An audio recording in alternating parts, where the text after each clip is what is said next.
National Signing Day is in the books. I'm always interested in how you want me talking about signing day. I don't do week-by-week updates on it, but yesterday came and went. I think it's an interesting dynamic because if we talk about portal on the show, it does a ton of traffic. If you talk about recruiting, it does less traffic. But yet recruiting is, and still is, and always will be the lifeblood of building rosters. Just observation from me. So, you know how we get to this time of year and everyone wants to yell SEC bias if you give benefit of the doubt to an SEC team and you give benefit of the doubt to strength of schedule in the SEC. Here's why. Yet again, 12 of the top 20 classes were from the SEC, and then 5 of the top 20 were from the Big Ten. So 17 of the top 20 classes were from the Big Two conferences. 58 of the top 100 players in the country signed with SEC teams. Is that right, Jesse? 58 of the top 100. That is more than all other Power Four conferences combined. That's why there's the SEC bias piece. I'm just telling you, when it comes to an either or, and I have to make a call one way or the other, and you see me lean SEC, that right there is why. And I'm going to tell you, because I know in advance what the comments are going to say. Some of you are going to say, oh, well, it's self-fulfilling. The SEC gets overrated, so then when kids commit to them, those kids' recruiting rankings are overrated. Here's how I know that's wrong. Number one, because forever the SEC teams have then performed. They've lived up to. But also, if all of the other conspiratorial nonsense is true, you've never been able to sell me on the hammer. The hammer is you have to sell me on the NFL being in on it too, because they also dominate the NFL draft every year. So either the recruiting industry's in the tank for them, the committee's in the tank for them, the AP's in the tank for them, all the networks are, I'm in the tank for them, every NFL general manager's in the tank for them, or it could be that it's just a more talented league and a deeper league, and they play a little bit higher caliber of football year in, year out. It could be one of the two. You guys can decide, but I always hearken back to National Signing Day, and 18 of 35 five-stars from the SEC too. So that's great. It was a good day for the SEC. It will not work for Clemson. When I was looking yesterday, I keep waiting. All right, do something, Clemson, do something. The 25th ranked class in the country. No portal. I don't think it's going to work, man. I hate this, because I kind of root for Clemson, but I look at them in the ACC championship game this weekend, and I can't help but think, Clemson will never be closer to their former self than they were yesterday. And then tomorrow, I'll say that about today, which is a weird way of saying I think they're fading.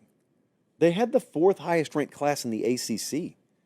Clemson is not the class of this conference anymore. Georgia Tech just out-recruited them. And Georgia Tech can get it done in the portal.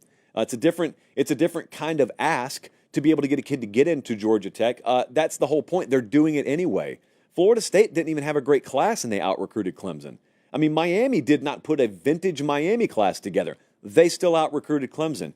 I don't know. I don't think it's going to change. I'd be surprised if it did. We do need to check in on the program. We need to check in on the program that used to be Alabama. What happened in Tuscaloosa, Jesse? 15th, 20th? Did Bama finish top 25 at least? They had to have. It can't fall off overnight, right? Finish what? Finish second in what? The state of Alabama?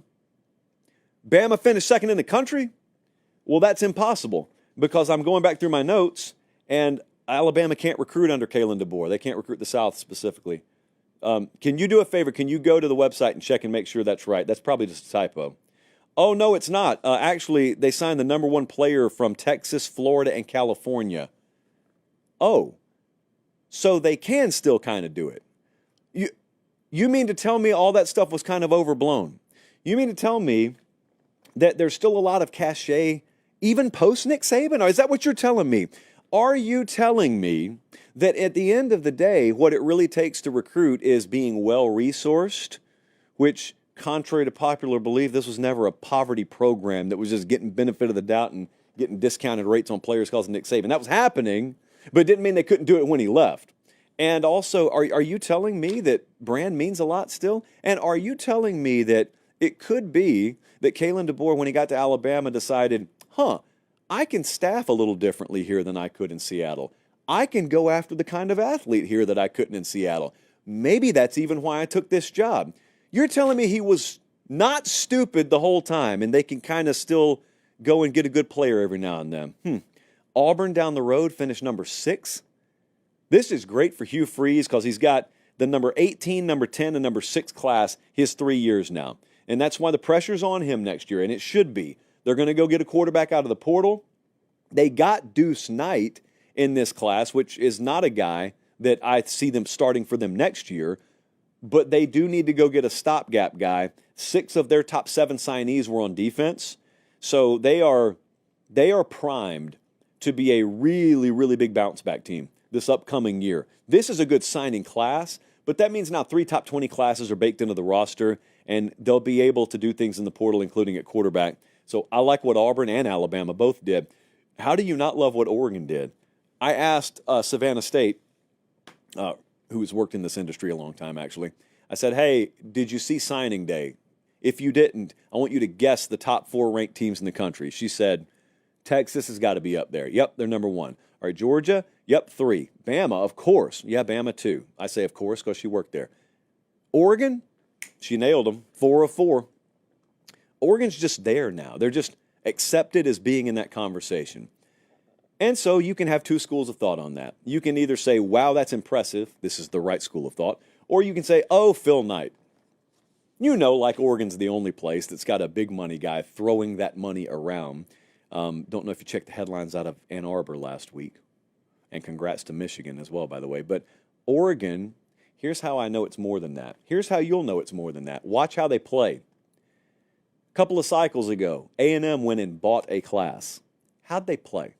Did they look like they committed to play for A&M? Or did they look like they committed to play for a bag? Because I saw that, and it looked like the latter instead of the former to me. I want you to watch how these guys play for Oregon. Watch how they have been playing for Oregon. Oregon is well-resourced. They're deep-pocketed, and it takes that. But you know what else it takes to win with them? Selling Oregon. The same way Texas has sold Texas. The same way Georgia has sold Georgia. Because, see, when it really comes to 4th and short, and you need guys to bow their neck and get a stop, the ones who are going to be able to be counted on to do that for you are not the ones that you just paid the most money so they're the most talented so they came here. It's the ones who you probably paid a fair amount, but it's also the ones that you then said, okay, here's the money we're willing to give you, but here's really what we need to know. Are you about this, this, and this? Because if you're not about that, if you're not about Oregon and the way we do things at Oregon, then we're wasting this, and you're wasting your time because you're going to flame out and you're going to take a small bag here but cost yourself a big bag down the road. That's how this actually works. It's not just go buy a bunch of top 50 players. It's use your money wisely, but also go find guys that fit Oregon or any of a number of these other classes. Michigan is number 7 right now, and they're still in it for another guy. It's a huge deal. That's a higher finish than I remember them having under Harbaugh. Bryce Underwood, number 1 quarterback in the country, committed the other day. Think about 10 days ago. So 10 days ago, Michigan does not know they're going to get Underwood. 2 weeks ago, whenever that was. They don't know they're going to get Underwood. They think he's going to LSU still. They're a 20-point dog against Ohio State. Things are very bleak. And now they just got their 4th win in a row over Ohio State. They just finished with a top 7 class at least. And things are looking up. Things are looking up. So you just got to keep chopping, man. Got to keep chopping. FSU at 25th. I don't know. I don't know. FSU at 25th. I'll tell you this. Florida ended up being 11th in the country. Miami 14th. Florida State 25th. You're telling me Billy Napier. You're telling me Katie down there, Bree, and Billy Napier. Not necessarily in that order, but not far from it. They locked down the best class in the state of Florida. Every one of them was run out of town on every message board I saw like a month and a half ago. And they just landed a borderline top 10 class. That's getting the job done. That's getting the job done. I told you guys in spring. A lot of really good folks in that building. Just because they don't win every game. National Signing Day.